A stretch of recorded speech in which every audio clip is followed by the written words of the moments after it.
itong video na to is para dun sa mga tao na super affected kapag may taong ayaw sa kanila.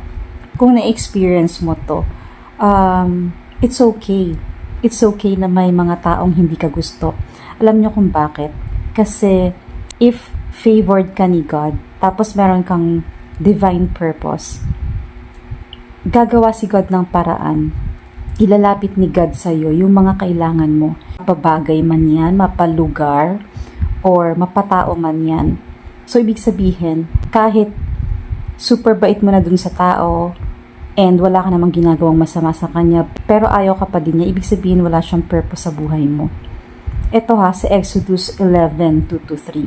So, ito yung mga times na paalis na yung mga Israelites sa Egypt sa paglilid ni Moses. So, bago sila umalis ng Egypt, sinabi ni God kay Moses, sabihin mo sa lahat ng Israelites, men and women, na humingi ng mga silver and gold sa mga neighbors nila ng Egyptians. And si God, ginawa niya na willing yung mga Egyptians na magbigay kung ano man yung hingiin ng mga Israelites. So, di ba, lahat ng mga kailangan mo, kung yan ay kasama sa purpose mo, ibibigay ni God sa'yo yan. So, ibig sabihin, kapag yung taong yan ay ayaw sa'yo, at mabait ka naman sa kanya, ginagawa mo naman lahat. Ginagawa mo naman lahat para magustuhan kanya, pero ayaw pa rin.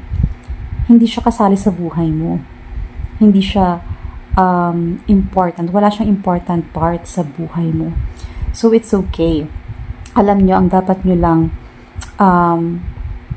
ikalungkot or ang dapat nyo lang katakutan, dapat natin katakutan is yung rejection lang ni God.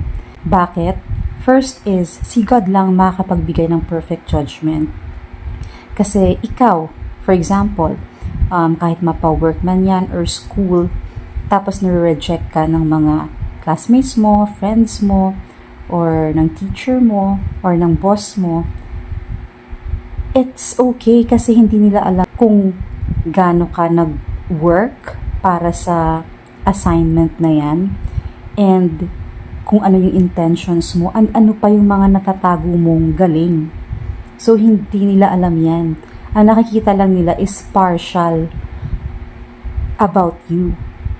Whereas, kay God, lahat ng about you nakikita niya. Kahit yung mga bagay na hindi mo pa na-discover sa sarili mo, alam na ni God yan. So, siya lang talaga ang makakapagbigay ng just and perfect na judgment. Second is, kung hahanap ka lang ng kakampi, yung pinaka na, yung hanapin mo, diba? Yung most powerful na.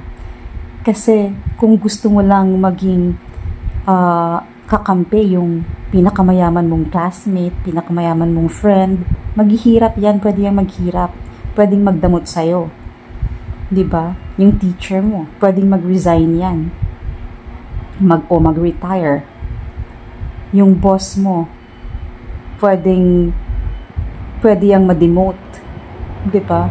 O kaya matanggal. So, ang hanapin mong kakampi is yung the best na, yung supreme na. Diba? So, wag mong problemahin yung mga taong ayaw sa'yo. Ang problemahin mo is kung paano ka magugustuhan ni God. Kung paano mo siya mapapa-impress. Diba? Kay God ka magpa-impress. Paano ka makikita ni God as a special person? Paano ka masusulat sa Book of Life? Diba?